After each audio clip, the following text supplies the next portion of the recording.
So as of right now, the Mets have established their top four in their bullpen as David Robertson, Brooks Raley, Edwin Diaz, and Adam Ottavino. But there has been some rumors floating around that the Mets were among teams before this Carlos Correa drama, that they were discussing a trade with the White Sox for star reliever Liam Hendriks. It's definitely a sight to have this type of five-headed monster in the back of your bullpen. There's definitely a few possibilities that would benefit the Mets and benefit the White Sox going back. So that brings us to a traditional trade video that we usually do for stars on the market. Here are three potential trade packages for star reliever Liam Hendriks.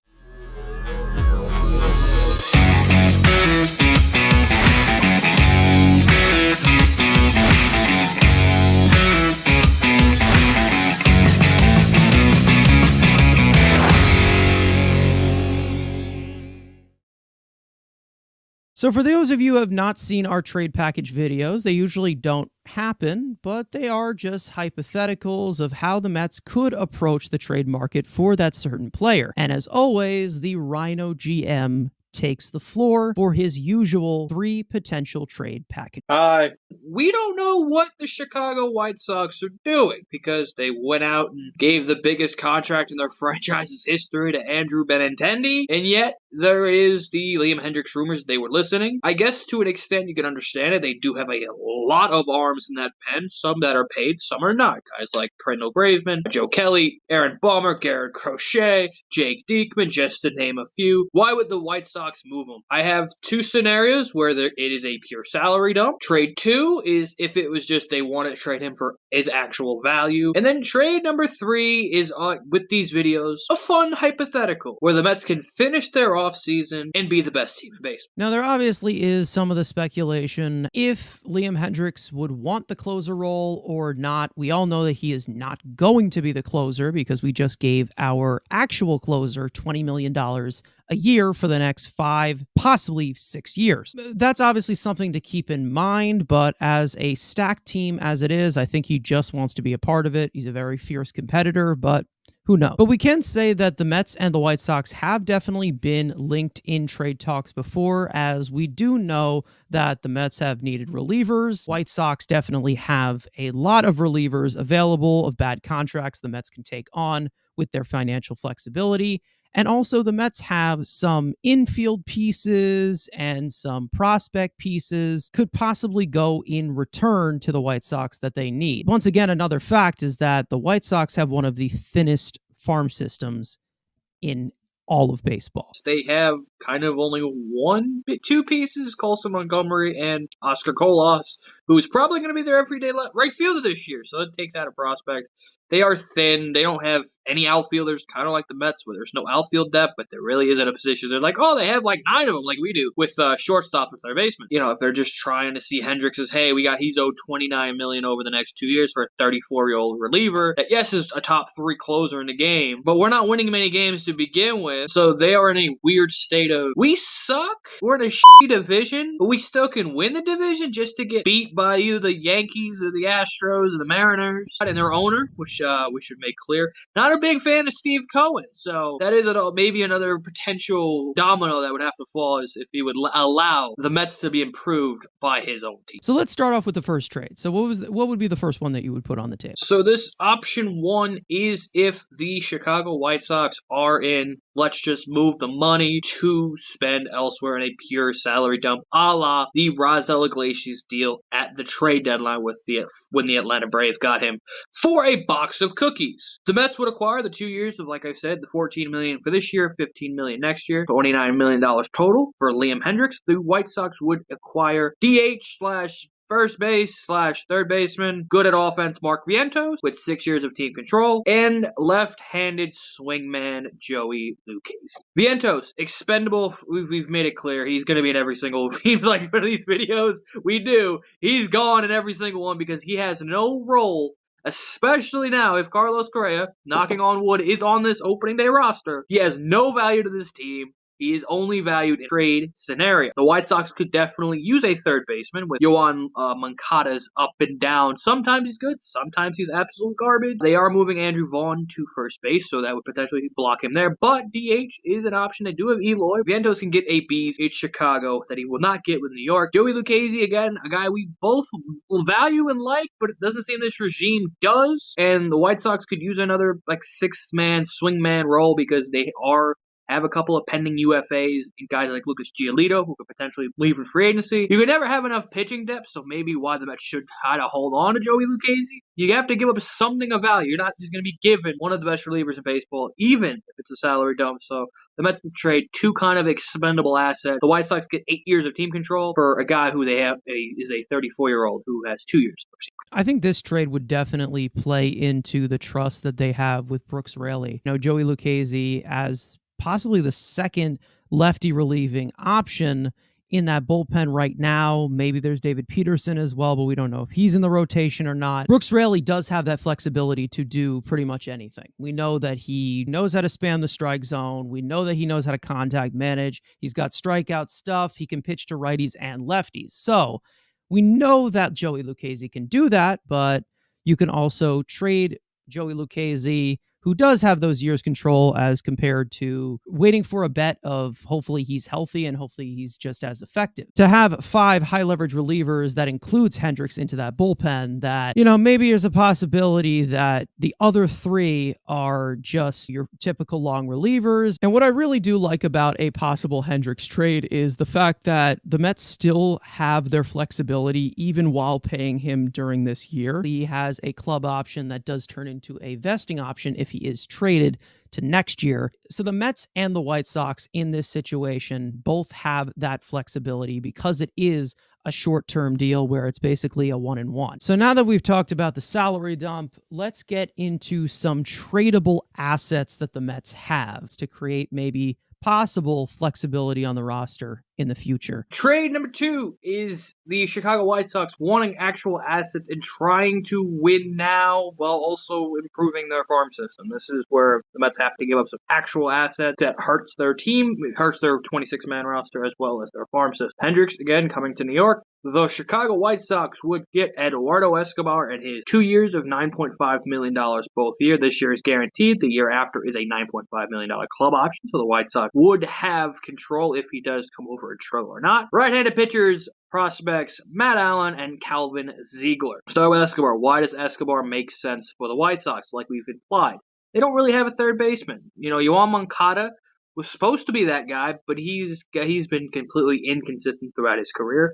And they could also use a second baseman. They've had guys like Leury Garcia and Josh Harrison play second base for them. And if they're trying to compete in the American League Central, Escobar can fit in either of those spots at second base or at third base. And then you can move Moncada potentially to the other whatever position Escobar doesn't want to play. The 2 pitchers, Allen, like Mark Vientos, until this guy is off this roster, we are going to bash him. Right-handed arm, ungodly potential, but he's going to throw about 2 innings and then he's going to and he's out for the season. There's nothing there, guys. Like, oh, he looks good on a list. Like, I know most of you just look up a list and it's always on there.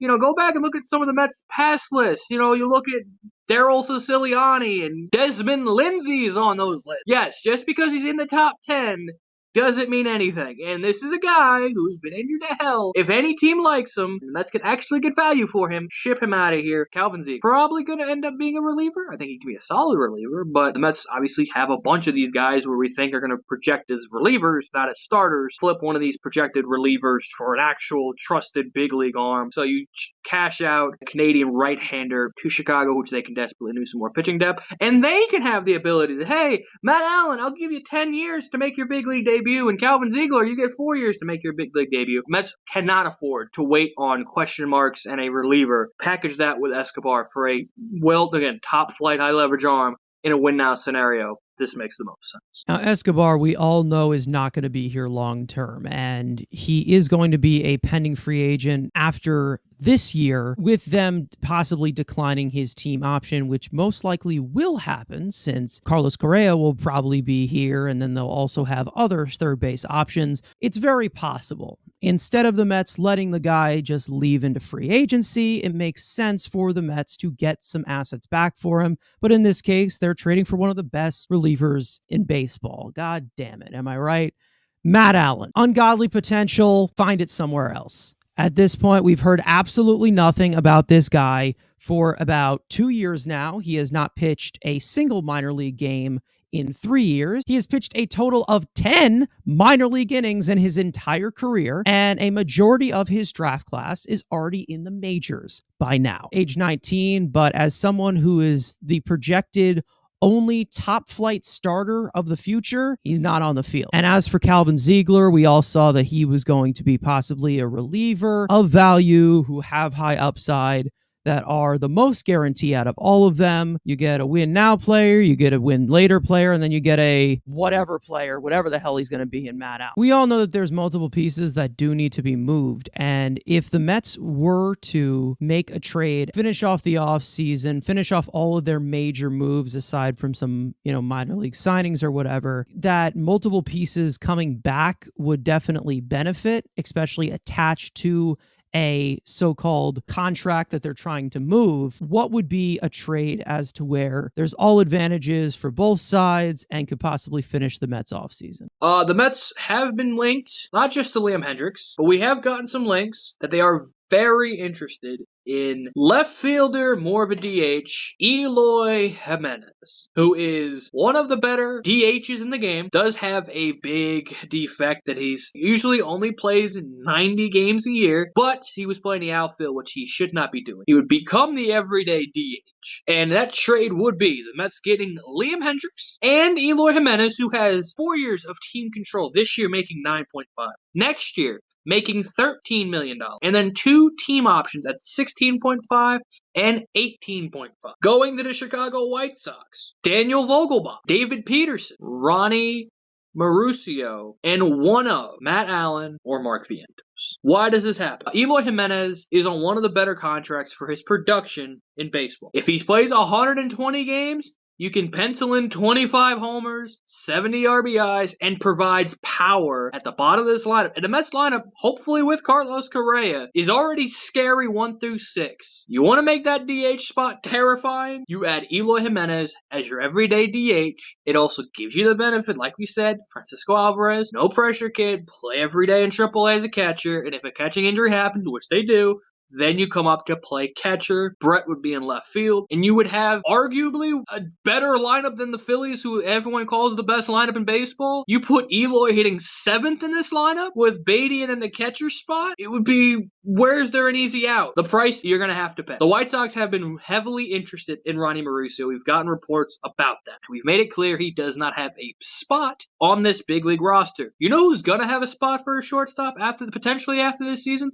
The Chicago White Sox. Tim Anderson is in a UFA after this season, potentially sliding Mr. Ronnie Mauricio to be their everyday shortstop. David Peterson, 4 years of team control. Like I implied with Joey Lucchesi, they do need some starting pitching. Lucas Giolito, pending UFA after the season. Lance Lynn is a free agent in 2025, so they could use a cheap, controllable starter. Yes, the Mets could use it too, but you know us, we are not big fans of David Peterson. Trust us, these trade videos are not just spiteful. Trust me, I don't do some. I do.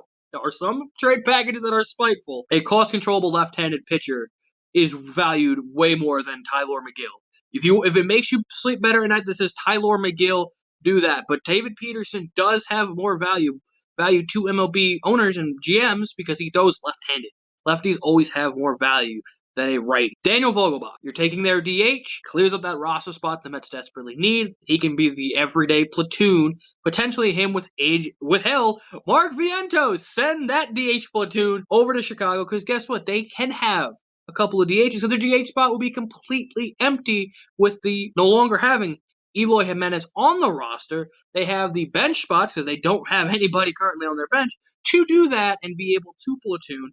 And they are in a situation where they can play the platoon game because they're not in a win now mode. The Mets would dump, again, Ronnie Mauricio, which is some trade value has been elevated via his Winter League ball performance. The Mets take advantage. Use this opportunity. Do not wait for the deadline for Ronnie. Ronnie right now, his value is higher than it's ever going to be. If you can get a 26-year-old mashing DH, yes, you want the guy in LA, which that can come in time, but if you want to go into the season, we need to score runs, and we need a DH to play every day, and it would clean the roster up. Eloy Jimenez is that. It costs a lot, but you're in a win now mode. The price should not matter anymore. Another point that we have not brought up with Mark Vientos is that he can play first base, doesn't play first base well, but the White Sox just lost Jose Abreu. So that's also another point you can put in there. Again, that's just another thing. And then Daniel Vogelbach, I guess, can play first base, but we haven't seen that. But if you did see it, it probably would be hilarious. But what you really can take away from this is that the Mets have reportedly, after the possible Carlos Correa deal that's still pending, that they want one more bat